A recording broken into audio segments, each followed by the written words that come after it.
Napanganga si Rosenda nang gawin yun ng babae, napatitig siya sa babae na may pagtataka sa kanyang mukha. Ang paglandi sa mga bisita ay hindi kasama sa trabaho mo, o ito. Ialok mo ang mga wine na yan sa mga bisita, Mataray pa nitong sabi sa kanya. Tumingin si Rosenda kay Carlos at naghihintay siyang ipagtanggol siya nito at akuin siyang asawa nito. Hinihiling niya na sabihin nito sa harap ng babae na hindi siya waitress kundi asawa siya nito.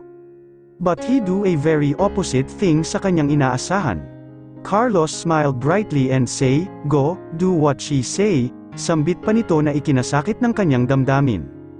Pinilit niyang ngumiti at itinago ang sakit at hiya na kanyang nararamdaman sa harap ng mga tao. Ang akala niya ay ipagtatanggol siya nito sa lahat, subalit kabaliktaran ang nangyari. Gayunpaman ay pinilit niya pa rin ang ngumiti, kinalas niya ang kanyang kamay mula sa pagkakahawak kay Carlos at tinanggap ang tray, mula sa distansyang pagitan, ay molditang mabilis na humakbang si Georgina nang makita niyang hawak-hawak ni Rosenda ang isang tray ng mga wine at inagaw yun, masamang binaling niya ang kanyang atensyon sa head waitress at Mataray na ibinalik ang tray na siyang ikinagulat ng babae. That's your work, do your job, or else mawawalan ka ng trabaho ora mismo. Ang babaeng ito ay hindi isang waitress kundi asawa ng lalaking iyan, molditang sabi ni Georgina at itinuro si Carlos, nahiyang humingi ng pasensya ang head waitress kay Rosenda. Pasensya na ma'am, akala ko po ay part-timer ka rito, bigkas nito at nahiyang ngumiti. Rosenda smiled. Okay lang po yun, wala pong anuman, sagot niya tsaka nagpaalam na ang waitress. Mataray na namiwang si Georgina at taas kilay na humarap kay Carlos. Carlos, shit, walang alinlangan niyang malutong na minura ang lalaki. Why do you bring your wife here with this kind of outfit? Are you out of your mind? Nagmukhang alalay ang asawa mo sa tabi mo. Wala ka bang pakialam? Sermon pa niya sabay hablot sa kamay ni Rosenda. Let's go, change your clothes, let's show everyone how pretty you are. Isasampal ko sa mga mata nila kung gaano kakaganda kumpara sa mga mukha nilang tilapia, ani nito at hinayla si Rosenda. Dinala ni Georgina si Rosenda sa loob ng private room nito at binihisan siya nito ng maayos. Ah, wow, ang ganda, umikinang na matang sabi ni Georgina, hindi niya maiwasang humanga sa alindog ng babae, dahil sumisigaw at nag-umapaw ang kagandahan nito sa lahat. Nahiya naman ako sa ganda mo, gigil na dugtong pa nito.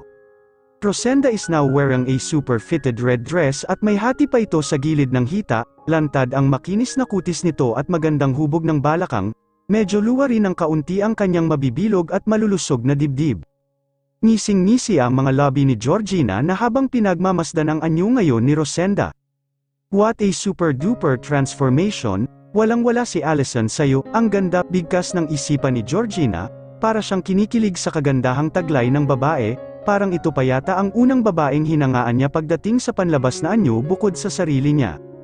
Georgina, masyado yatang luwa ang dibdib ko, pwede bang iba na lang, dahil naiilang siya sa kanyang kasuotan, hindi siya sanay na magsuot ng ganoon ka-sexyang mga damit. Hindi, I won't let people to not to see how beautiful you are. Hindi ka nila pwedeng maliitin dahil kung sa ganda lang, wala silang sinabi sa iyo, sagot nito sabay hawak at hila sa kamay ni Rosenda. Napatigil ng hakbang ang dalawa nang biglang sumulpot si Zoren sa pintuan upang tawagin ang kanyang kapatid.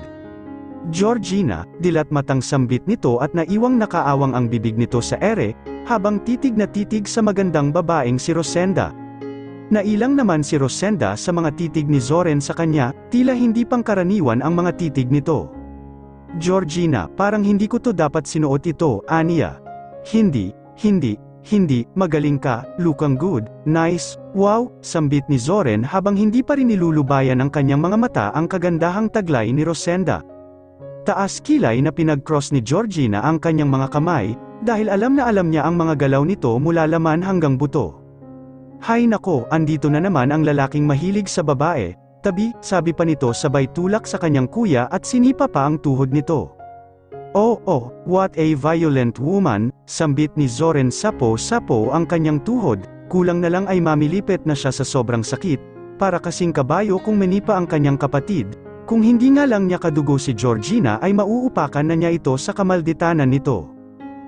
Mataray na sabi ni Georgina sabay taas kilay na hinawakan ang kamay ni Rosenda at hinayla niya ito pabalik ng party.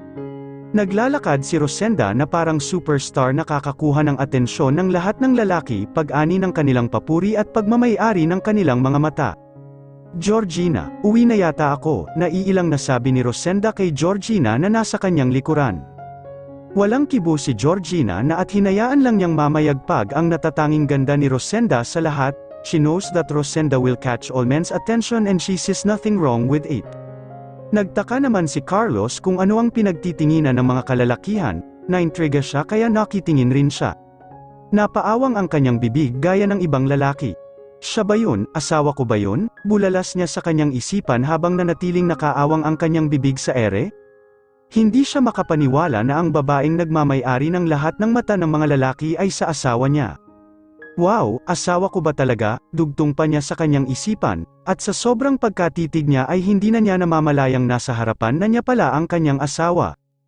Carlos, hoy, kuya, paulit-ulit na pukaw atensyon ni Georgina na sa lalaki. Iniling-iling ni Carlos ang kanyang ulo at muling ginising ang kanyang sarili na tila ay nalulong siya sa kagandahan ng kanyang asawa. Sorry, I'm way too amazed, sagot pa niya. How is it kuya, she's so damn hot, pretty and seductive right, ngising sabi ni Georgina na may kahalong pagka-proud sa tinig nito. Bye, I have to go. Agad na paalam nito at iniwan na si Rosenda kasama si Carlos. Lahat ng lalaking nakatingin kay Rosenda ay nadismaya nang mapagtantong hindi na available ang babae. Many of men approach the couple, ang iba ay to talk something about business kay Carlos at ang iba naman ay just to praise Rosenda's beauty. Rosenda feels so proud for herself at that moment, first time niyang mapuri ng mga tao, first time niyang hindi napagkamalang pang kanyang asawa, at first time niyang naramdaman na parang nababagay rin siya para kay Carlos kahit papaano. Habang sa kabilang banda naman ay naniningkit ang mga mata ni Allison, iniikot-ikot nito ang yelo sa loob ng kanyang baso at kanyang mga titig ay parang gusto na niyang bumagsak ang mukha ni Rosenda sa sahig. Beach, mariin niyang sambit, nakaramdam si Rosenda na parang naduduwal na naman siya kaya nagpaalam siya sa kanyang asawa. Love, alis muna ako, sa CR lang ako, aniya, tumango lang si Carlos at ngumiti.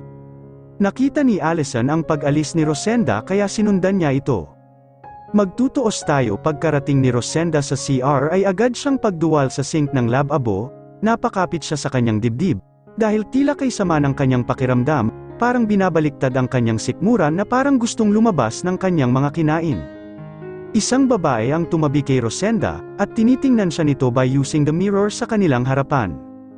Are you okay? Ani pa nito sa kanya with full of care. Oo, okay lang ako, salamat, sagot niya at kumuha ng tissue at pinunasan ang kanyang bibig. Humarap ang babae sa kanya having a posture like a model.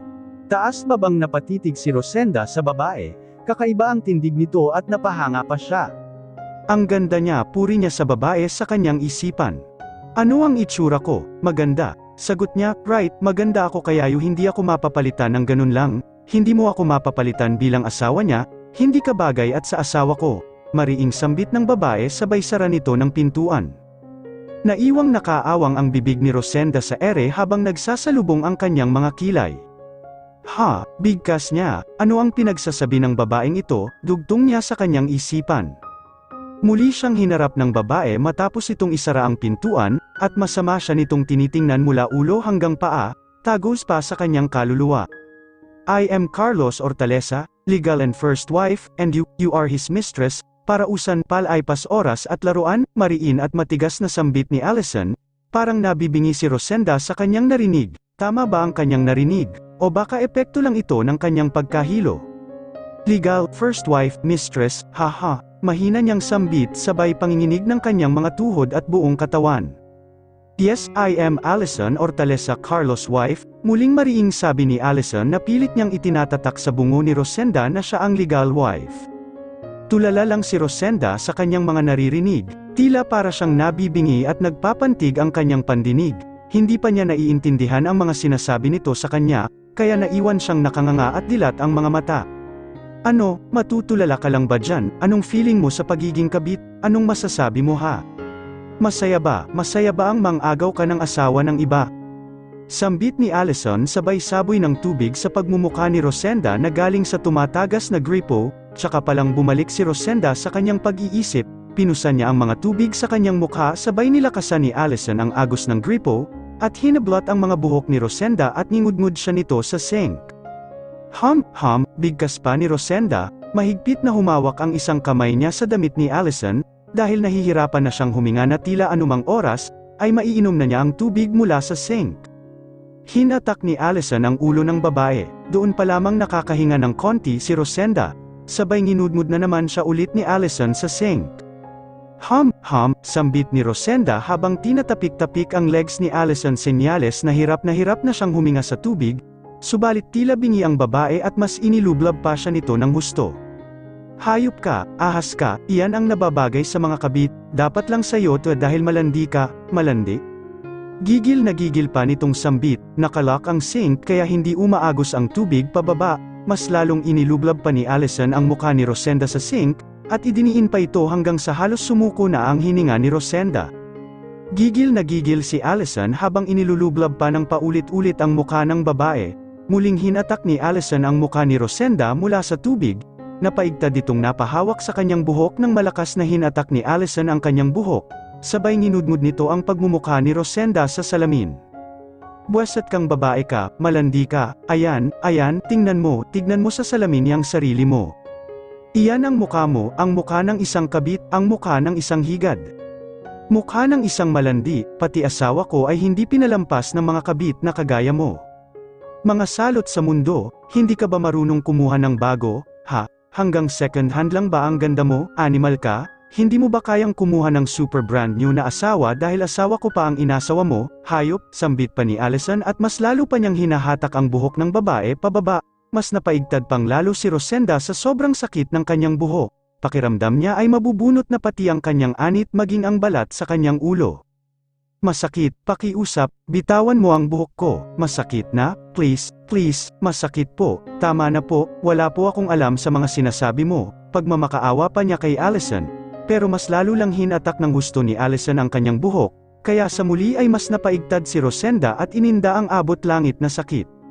Hey, open the door, sigaw ng mga babae sa labas ng pintuan, hindi yun pinansin ni Allison, bagkus, ay hinawi niya paarap si Rosenda sabay sampal sa magkabilang pisngi nito. Wala kang alam pues ngayon alam mo na, malusog na bumagsak ang mga luha mula sa mga mata ni Rosenda, hawak-hawak ang kanyang pisngi. Ano bang pinagsasabi mo? Asawa ako ni Carlos at ako lang ang asawa niya, pagtatanggol pa niya sa kanyang sarili. Ganon, mariin itong sambit na punong-puno ng galit. Sunod-sunod na inulan ng sampal ni Allison si Rosenda sabay sa bunot sa buhok nito, sampal na naman sa mukha ang inabot ng babae dahilan upang mawalan ng balanse si Rosenda sa kanyang katawan, kaya bumagsak siya sa hig, agad na mas bumulusok pa ang mga malulusog na luha mula sa kanyang mga mata, at tumingala siya kay Allison na nakatayo at nakapamewang pa sa kanyang harapan. Ano ba ang kasalanan ko sa'yo? Hagulhol niya, ano bang nagawa ko? Bakit galit na galit ka sa akin? Ano ba yung pinagsasabi mo? Hindi ako kabit ng asawa ko dahil mahal niya ako. Alam kong mahal niya at hindi ako kabit dahil kasal ako sa kanya. Kasal kami, kaya sinungaling ka. Nagsisinungaling ka lang, alam ko. Hindi ako magagawang lokohin ng asawa ko dahil okay kami. Masaya kami, sambit niya habang gumaralgal na ang kanyang tinig at umabot na hanggang leeg ang kanyang mga luha. Yumoko si Allison at hinatak ang baba ni Rosenda pati ngalas sa kanya. Hayop ka, iyan ba ang sinabi niya sa'yo? Pwes, bobo ka, anito sabay lagapak na naman ang kanyang palad sa magkabilang pisngi ni Rosenda at hinawi muli ang mukha nito pati ngala, tiningnan niya ito ng napakatalem sa mga mata, habang sunod-sunod ang pagpatak ng mga luha ni Rosenda mula sa kanyang mga mata. Hindi mo alam kung ano ang kasalanan mo, ha? Isa ka lang namang kabit ka ng asawa ko, naririnig mo ba? Ilang beses ko bang sasabihin sa iyo na isa kang kabit ng asawa ko? Kabit ka, kabit? Naiintindihan mo, kabit ka, itatak mo yan sa kukute mo na isa kang dakilang kabit. Mariin at matigas nitong sabi habang si Rosenda naman ay panay ang iling sa bawat katagang binitawan ni Allison sa kanya. Hindi totoo yan, hindi ako kabit, malakas niyang tutol sa babae. Alam mo, kinuha ko talaga to para sa'yo sambit nito sabay kuha ng maliit na kutsilyo na nakatago sa nakapulapat nitong buhok. Pigil na humikbi si Rosenda nang itutok yun ni Allison sa kanyang lalamunan, takot na takot siya dahil baka itusok yun ng babae sa kanyang lalamunan ng walang kalaban-laban. Huwag kang matakot dito sa hawak ko, kabit ka, dahil umpisa pa lang noong kumalantari ka sa asawa ko, ay dapat alam mo na mangyayari ito sa'yo simula pa noong araw na kumabit ka sa asawa ng iba. Gusto kitang saksakin dito at patayin. Alam mo ba yun? Sambit nito at naiwang walang salita ang natatakot na si Rosenda. Inilandas ni Allison ang hawak niyang kutsilyo mula sa leeg ni Rosenda pababa ng dibdib nito, at nilero-laro ang kutsilyo sa damit ni Rosenda. Ano kaya ang una mong tinanggal para akitin ang asawa ko, bra mo, panty mo, ha, para makuha mo ang asawa ko mula sa akin, para maging daan niya at dahilan niya upang lokohin niya ako. Hayop ka, ano ba ang una mong tinanggal ha, ano, sabihin mo, ano, anito sa nanlilisik na mga mata, ito ba, ha, ito ba, anito sabay hiwa sa damit ni Rosenda na tumatakip sa dibdib, napasigaw si Rosenda sa labis na takot. Malakas niyang naitulak si Allison at gumapang siya palayo mula rito. Saan ka pupunta animal ka? Sigaw pa nito sabay hablat ng isang paa ni Rosenda, hinayla ito pabalik at mabilis siyang pinaibabawan ng babae at kaliwat kanang pinagsasampal ito. Ah, tama na, maawa ka, tama na, takot na palahaw ni Rosenda. Nagtaka ang mga babae sa labas nang marinig ang sigaw na yun sa loob ng CR. Anong nangyayari sa loob? Iisang tanong ng lahat ng mga babaeng nasa labas. Kinatok ng iba ang pintuan trying to open the door subalit ni isa sa mga ito ay walang nagtagumpay.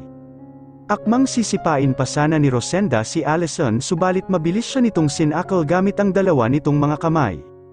Papatayin kita, animal ka, higad ka, nanlilisik na mga matang wika ni Allison. Ilang beses na napaubo si Rosenda habang si Allison naman ay walang pakialam kahit na halos hindi na makahinga ang babaeng kanyang pinag-iinitan ang mahalaga sa kanya. Sa mga oras na iyon, ay ang masaktan ng babae gamit ang sarili niyang mga kamay. Halos tumirik na ang mga mata ni Rosenda, pero pilit pa rin niyang ipinagtanggol ang kanyang sarili, habang kumikapa siya ng kahit anong pamakpok sa babae. Subalit wala siyang makapa. Tama na, katagang halos hindi niya maibigkas sabay sa bunot niya sa makapal na buhok ni Allison tsaka ito inihagis paalis sa kanyang ibabaw, lumagapak naman ang katawan ni Aliso sa sahig hawak-hawak ang kanyang isang balikat na napuruhan yata mula sa masama niyang pagbagsak mula sa ibabaw ng babae. Nakahinga naman ng kaunti si Rosenda sabay ubo ng makailang beses, at gumapang na naman siya palayo sa babae. Hindi kita titigilan babae ka, galit na sigaw ni Allison. At agad niyang nasakmal ang damit ni Rosenda at hiniwa ang litid sa damit nito. Lumantad ang buong isang hita ni Rosenda at halos makita na ang kabilang pisngi ng pang-upo nito. Humagulgol si Rosenda trying to push Allison away from her. Natatakot siya sa kutsilyong hawak-hawak nito. Subalit mabilis rin siyang pinaiibabawan ulit ni Allison sabay lagapak na naman ng mga palad nito sa kanyang mukha. Tila parang inani ni Rosenda ang lahat ng sampal na mayroon dito sa mundo. Tama na, maawa ka, tama na pakiusap, tama na, ayoko na, tama na, hagulgol niyang pagmamakaawa kay Allison. Maawa, ako maawa sa'yo, bakit ako maawa sa isang kabit, sigaw ni Allison at hinablat ang damit ni Rosenda sabay hiwa ng damit nito bandang dibdib. Lumitaw ang dalawang matambok na melon ni Rosenda, at kulang na lang ay lumantad na ang kanyang panloob. Nanlumong napasigaw si Rosenda at takot na takot siyang humahagulgol sa harapan ng babae.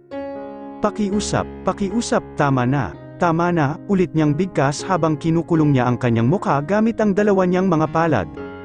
Itigil mo na, tama na, pakiusap tama na, hindi totoo yan, hindi ako kabit ng asawa ko. Kasal kami kaya nagsisinungaling ka, hindi magagawa ni Carlos sa akin yan, mahal niya ako, sabi niya mahal niya ako at totoo yun. Pagmamatigas ni Rosenda habang itinatago ang kanyang mukha. Nanggigil lalo si Allison at pamalditang isinuklay nito ang kanyang mga daliri sa kanyang magulong buhok. Ganon ha, matigas ka, ganon. Tingnan natin kung hanggang saan yang katarungan mo, kapag iharap ko na sa iyo ang buong katotohanan. Ani nito sabay tayo mula sa pagkakaupo sa ibabaw ni Rosenda, at dinakma ang isang kamay ng babae at puwersahan niya itong hinayla patayo. Tayo, tumayo ka, ipapakita ko sa iyo kung sino ang tunay na asawa ni Carlos sa ating dalawa. Matigas ka ha? Pwes, tingnan natin kung hanggang saan ang pagmamataas mo. Mariing utos nito sabay hatak sa humahagalhol na si Rosenda, dinampot muna ni Allison ang kanyang mamahaling sling bag at sinuot yun saka binuksan ang pintuan. Namilog ang bibig ng bawat babaeng nasa labas nang biglang lumabas sina Rosenda at Allison. Nanlaki pa ang mga mata ng mga ito, oh my God, bulalas ng karamihang babae nang makita ang sira-sirang kasuotan ni Rosenda.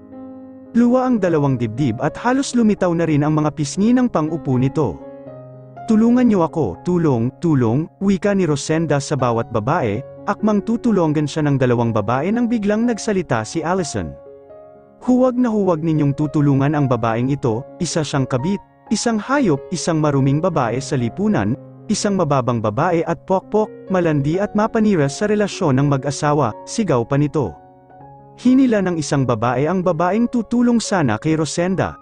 Don't help her, she's a shit and a mistress, she deserved that, bulong pa nito at may pairap pa ng mata kay Rosenda.